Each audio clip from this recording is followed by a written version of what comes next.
আসসালামু আলাইকুম। প্রিয় দর্শক, সাবেক প্রধান উপদেষ্টা ডক্টর মোহাম্মদ ইউনূস ক্ষমতা ছাড়ার আগেই গেজেট নোটিফিকেশনের মাধ্যমে তিনি নিজের বিশেষ ক্ষমতা আদায় করে নিলেন, বিশেষ সুবিধা আদায় করে নিলেন এবং নিজেকে ভিভিআইপি হিসেবে ঘোষণা করিয়ে নিলেন। তা নিয়ে এখন নানানমুখী জল্পনা কল্পনা শুরু হয়েছে। একদিকে তিনি যে রাষ্ট্রপতি হতে যাচ্ছেন সেটি যেমন আলোচনায় এসেছে, আবার অন্যদিকে আইন বিশেষজ্ঞদের কেউ কেউ বলছেন যে তার এই কাজটি একদিকে যেমন নৈতিকতা বিরোধী অর্থাৎ চরম স্বার্থপরতার, অন্যদিকে রীতিমতো সংবিধান লঙ্ঘনের মতন কাজ। ডক্টর ইউনূস যে অধ্যাদেশটি অতি গোপনীয়তার সঙ্গে করেছেন তা 2006 সালের 29 অক্টোবর SRO 285 নম্বর সংশোধন করে করা হয়েছে। ওই আদেশে যেটি বলা হয়েছিল তা হচ্ছে রাষ্ট্রপতি, প্রধানমন্ত্রী, নির্দলীয় তত্ত্বাবধায়ক সরকারের প্রধান উপদেষ্টাকে স্ব পদে কর্ম বসানোর তারিখ হইতে এবং জাতীয় সংসদের বিরোধী দলীয় নেতাকে নির্দলীয় তত্ত্বাবধায়ক সরকারের প্রধান উপদেষ্টার কার্যভার গ্রহণের তারিখ হইতে বাংলাদেশের অভ্যন্তরে সর্বোচ্চ 3 মাস অতি গুরুত্বপূর্ণ ব্যক্তি হিসেবে ঘোষণা করিল। কিন্তু ডক্টর মোহাম্মদ ইউনূস এখানে তিনি নিজে এককভাবে নিজের স্বার্থের জন্যই এই বিষয়টি সংশোধন করা হয়েছে, যে অধ্যাদেশ ছিল। এদিকে এই অধ্যাদেশ জারির বিষয়টি বেশ কয়েকদিন পর জানাজানি হলো, অর্থাৎ এটি গেজেট আকারে প্রকাশ পেয়েছিল 10 ফেব্রুয়ারি। 17 ফেব্রুয়ারি নতুন সরকার এলো, তারেক রহমান প্রধানমন্ত্রী হিসেবে শপথ নিলেন, ডক্টর ইউনূস যমুনা ছাড়লেন। তারপর এসে প্রায় 16-17 দিন পরে এসে প্রকাশ পেল যে তিনি নিজেকে ভিভিআইপি হিসেবে ঘোষণা করেছেন এবং এর মাধ্যমে তিনি কী কী সুবিধা পাবেন এর আগে আপনাদেরকে জানিয়েছি বা আপনারা এর মধ্যে অন্য মাধ্যমে জেনেছেন। তিনি যে বিশেষ নিরাপত্তা পাবেন SSF এর মাধ্যমে তা কেবল বাংলাদেশের প্রধানমন্ত্রী পেয়ে থাকেন, এখন তিনিও পাচ্ছেন। এর বাইরে তিনি অতি গুরুত্বপূর্ণ ব্যক্তি হিসেবে রাষ্ট্রের অন্যান্য সুযোগ সুবিধা ভোগ করবেন। এমনও আমি জানিয়েছিলাম যে প্রয়োজনে তিনি এই মেয়াদ বাড়াতে পারেন। বারাক আর না বারাক, আসলে এর মধ্যে আর কি ধরনের দ্রভিসন্ধি রয়েছে? তিনি যে রাষ্ট্রপতি হতে চান বা তাকে রাষ্ট্রপতি করার বিষয়ে নানান ধরনের যোগাযোগ চলছে বিভিন্ন মাধ্যমে বা নানান ধরনের চাপ আসছে তারেক রহমানের বিষয়ে, সেটি আবার ভারতের কোনো কোনো গণমাধ্যম তুলে ধরেছে।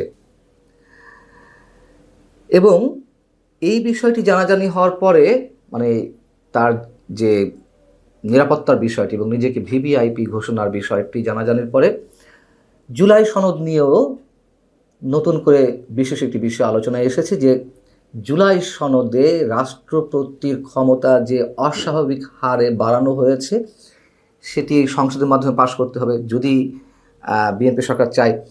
কেন বাড়ানো হয়েছিল রাষ্ট্রপতির ক্ষমতা বিশেষভাবে? ডক্টর মোহাম্মদ ইউনূস যাতে এই আসনে বসেন এবং তখন তিনি তার ব্যাপক ক্ষমতার চর্চা করতে পারেন, এ ধরনের নানান ম্যাটিকুলার ডিজাইনের মাধ্যমে সব কিছু করা হয়েছে। এখন আস্তে আস্তে সব বের হচ্ছে। তো যেটি জানা গেছে, যুক্তরাষ্ট্র, ব্রিটেন এবং আরও বেশ কয়েকটি ক্ষমতাধর রাষ্ট্র নাকি তারেক রহমানের উপর চাপ প্রয়োগ করছেন ডক্টর মোহাম্মদ ইউনূসকেই প্রেসিডেন্ট নির্বাচনের জন্য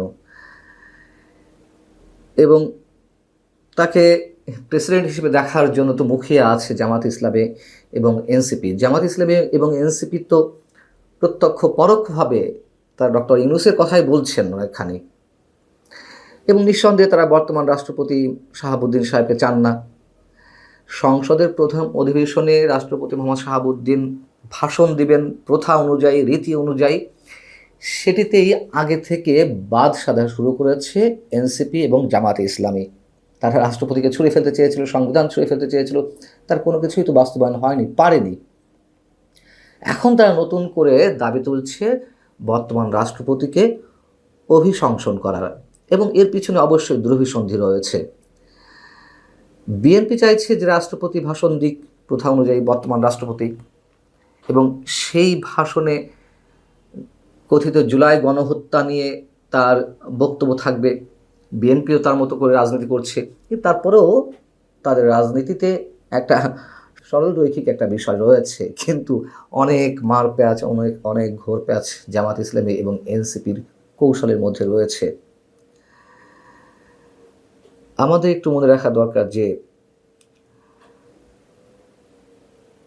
তারেক রহমানের মন্ত্রিসভায় পররাষ্ট্রমন্ত্রীর দায়িত্ব পেলেন ডক্টর খলিলুর রহমান,